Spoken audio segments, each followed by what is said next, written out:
Hey everybody, this is Patrick again on the agent development team here at Lori Life and Health. And today I wanted to make you an updated video so you could have the right numbers for the gaps in original Medicare.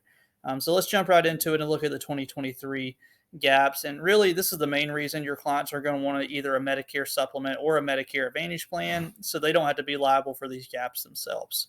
But if they just had original Medicare, as far as Part A goes, the number one gap would be a $1,600 deductible. And it is not actually an annual deductible, but instead it is per 60-day period. So if your client were to go into the hospital, let's say they stayed 2 days and they were to go back 3 months later, they'd have to pay that again. And we don't want any of our folks we're working with to have to do that. Other than that, though, if they just had original Medicare, if they were to stay in the hospital for more than 60 days, they would actually have a $400 copay per day, days 61 through 90. And then if heaven forbid they stayed more than 90 days, they'd have an $800 copay per day, days 91 through 150, using those lifetime reserve days. Also, if they have to take a trip to a skilled nursing facility, skilled rehab facility following a hospital stay, the first 20 days are going to be on Medicare. It's going to be a $0 copay, no cost to your client. But after day 20, it's actually going to be a $200 copay per day, days 21 through 100. We want to get that filled as well.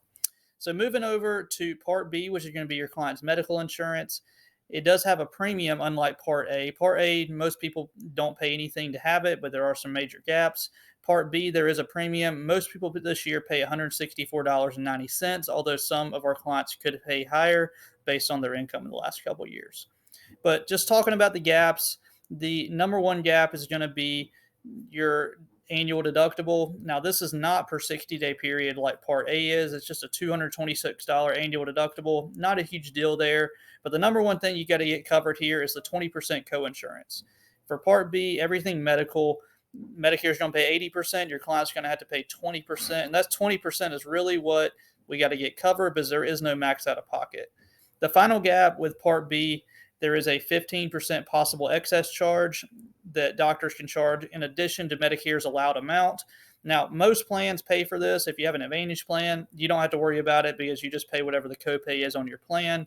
If you have a Plan G supplement, it also picks this up. One of the plans that does not pick this up that's pretty popular is a supplement Plan N, where if your doctor charges those excess charges, they would be on the client. So I hope this has been helpful. When you're talking to your clients, it's important to know what these numbers are so you can communicate the need of needing additional coverage, because as you can see, if you just had original Medicare alone, you are opened up to some pretty big out-of-pocket costs. So if you got any questions, give us a call. Our number's down in the description below, or you can also visit our website. I'd be happy to talk to you any day. So I hope you all have a great rest of your day, and I look forward to talking to you soon.